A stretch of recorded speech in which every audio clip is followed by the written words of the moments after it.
Hello everyone, আসসালামু আলাইকুম। আশা করি সবাই ভালো আছে এবং সুস্থ আছে। আপনাদের দোয়ায় আলহামদুলিল্লাহ আমি ভালো আছি এবং সুস্থ আছি।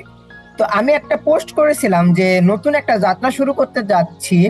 আগামী শুক্রবার থেকে আমার পেজে আপনারা প্রতিনিয়ত ফ্রিল্যান্সিং রিলেটেড ভিডিওগুলো পেয়ে যাবেন। সেই ধারাবাহিকতায় আজকে আমাদের প্রথম ভিডিও। তো প্রথম ভিডিওটা আমি বেশি লং করব না, শর্টলির ভিতরে বেসিক কিছু আলোচনা দিয়ে শেষ করে দেব। তো আলোচনাটা আমি করব মূলত স্লাইডের মাধ্যমে, যাতে পুরো বিষয়টা আপনারা খুব সুন্দরভাবে দেখতে পারেন এবং বুঝতে পারেন। তো চলেন বেশি বগর বগর না করে আজকের ভিডিওটা শুরু করা যাক। আবারও জানাই নিচ্ছি, আজকের আমাদের প্রথম ভিডিওতে প্রত্যেকটা ব্যক্তিকে ওয়েলকাম।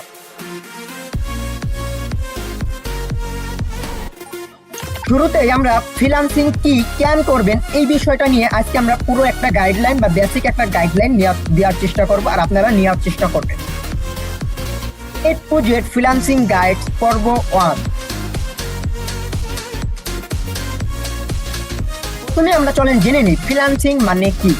একটা কাজ শুরু করবেন, কিন্তু সেটা সম্পর্কে আপনি যদি না জানেন তাহলে সেই কাজ থেকে কখনোই সফলতা অর্জন করতে পারবেন না, বা সেই কাজে কখনোই সফল হতে পারবেন না।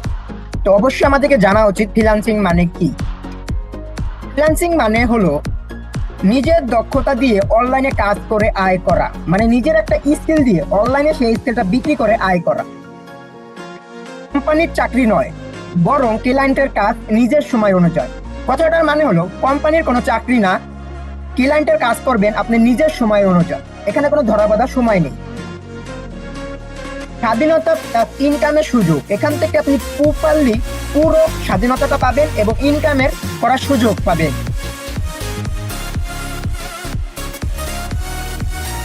কারা করে ফ্রিল্যান্সিং? মূলত সবার কাছে একটা প্রশ্ন থাকে যে ফ্রিল্যান্সিংটা মূলত কাদের জন্য। তো চলেন আমরা একটু জেনে নেই ফ্রিল্যান্সিংটা মূলত কাদের জন্য। নম্বরে স্টুডেন্ট যারা আছেন তাদের জন্য ফ্রিল্যান্সিং সেক্টরটা একটা বেস্ট কেরিয়ার হিসেবে নিতে পারেন। 3 নম্বরে গৃহিণী যারা আছেন তাদের জন্য বেস্ট প্ল্যাটফর্ম ফ্রিল্যান্সিং। 3 নম্বরে চাকরিজীবী যারা আছেন তারা চাকরির পাশাপাশি ফ্রিল্যান্সিংটা কন্টিনিউ করতে পারেন।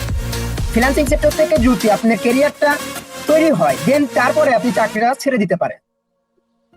2 নম্বরে আছে স্কিলড মানুষ, যে কেউ শিখে করতে পারে।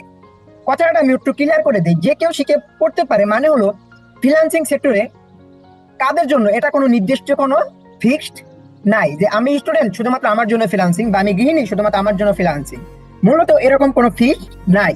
ছোট থেকে বড় যারই একটু স্কিলের আইডিয়া আছে সে তার জন্যই মূলত ফ্রিল্যান্সিং সেক্টরটা, বা যার স্কিলের আইডিয়া নাই সেও চাইলে একটা স্কিল আগে প্রপারলি ভাবে আইডিয়া বা শিখে দেন পর ফ্রিল্যান্সিং সেক্টর থেকে ইনকাম জেনারেট করতে পারে। মানে ফ্রিল্যান্সিং সেক্টর থেকে আমরা জানলাম যে কেউ চাইলেই স্কিল শিখে ফ্রিল্যান্সিং করতে পারে। এখানে কোনো সেক্টর বা কাদের জন্য ফ্রিল্যান্সিংটা গুরুত্বপূর্ণ এটা কোনো ভেদাভেদ নাই, সবার জন্য ফ্রিল্যান্সিং সেক্টরটা কি সমান, কিন্তু আপনাকে স্কিলফুল হতে হবে। এখন আমরা জেনে নেই কেন ফ্রিল্যান্সিং করবো আমরা, আমাদের জন্য কি ফ্রিল্যান্সিং করাটা কতটা গুরুত্বপূর্ণ, ফ্রিল্যান্সিং করলে আমরা কি কি সুযোগ সুবিধা পাবো চলুন আমরা একটু জেনে নেই। সুযোগ সুবিধার ভিতরে আছে স্বাধীনতা, নিজের সময় অনুযায়ী কাজ। আপনি নিজের স্বাধীনতা নিজে পেয়ে যাবেন। নিজের যখন সময় হবে তখন আপনি কাজ করতে পারবেন। আপনার কোনো ধরাবাঁধা কোনো অফিস টাইম নাই, বা আপনার কোনো কাজের লিমিটেশন নাই যে আপনাকে 8টা থেকে 8টা পর্যন্ত কাজ করতে হবে, বা 1টা থেকে 1টা পর্যন্ত কাজ করতে হবে, বা 1 ঘন্টা কাজ করতে হবে। আপনার সময় অনুযায়ী আপনি কাজ করতে পারেন, তাই বসে ইনকাম করতে পারবেন। আপনার সেই জন্য বাইরে যাওয়ার কোনো প্রয়োজন নাই। সারা বিশ্বের ক্লায়েন্ট, মানে বাংলাদেশ সহ সারা বিশ্বে যত কান্ট্রি আছে সব কান্ট্রি কাজ আপনি বাংলাদেশে তাও ঘরে বসেই করতে পারবেন। পড়াশোনার পাশাপাশি আয়, এই কারণে মূলত ফ্রিল্যান্সিং সেক্টরটা আমি প্রথমেই বলছি যে স্টুডেন্টের জন্য ফ্রিল্যান্সিং সেক্টরটা বেস্ট একটা কেরিয়ার, কারণ আপনারা পড়াশোনার পাশাপাশি ঘরে বসেই কি আয় করতে পারবেন।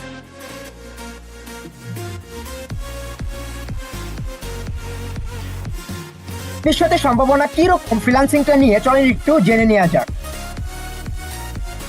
দিন দিন চাহিদা বাড়ছে, কমতেছে না। ফ্রিল্যান্সিং সেক্টর যদি আপনি একটু রিসার্চ করেন গুগলে গিয়ে দেখতে পারবেন আগে থেকে 1000 গুণ ফ্রিল্যান্সিং বা ফ্রিল্যান্সার বেড়ে গেছে। গ্লোবাল মার্কেটের কাজ করার সুযোগ তো থাকছেই, সেটা আমি আগেও বলছি এখনো বললাম। গ্লোবাল মার্কেটের কাজ করার দিন দিন চাহিদা আরো বৃদ্ধি হচ্ছে।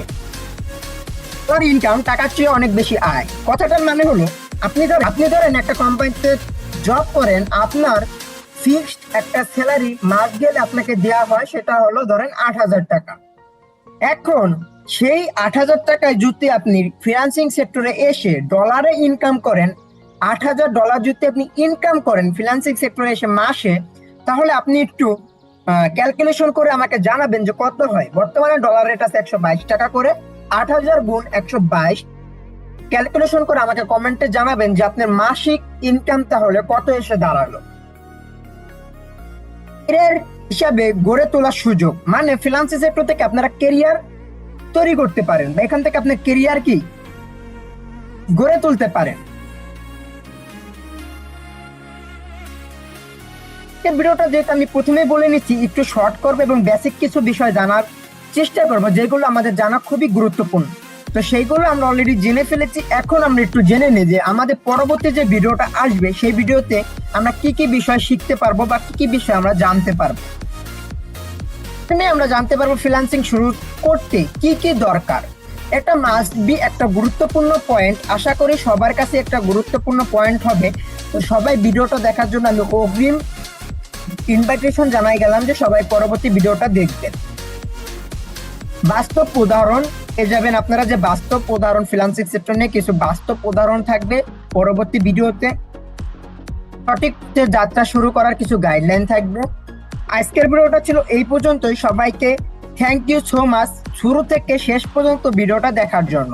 ছিল এই পর্যন্ত, পরবর্তী ভিডিওতে আপনাদের সাথে দেখা হবে। ততক্ষণ পর্যন্ত সবাই ভালো থাকবেন, সুস্থ থাকবেন। আল্লাহ হাফেজ।